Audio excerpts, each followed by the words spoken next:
Lapit nang matapos. Isa na lang. Tapos na. Maghahakot na sila ng graba bukas. Maganda pong tambayan.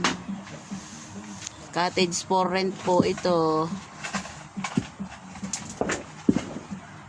4 po iyan. 4 na cottage.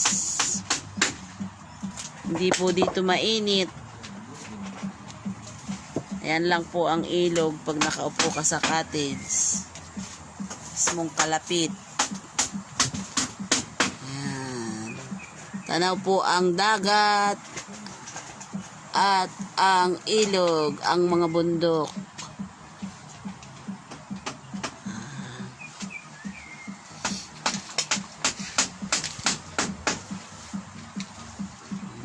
Busy po sila paglilinis.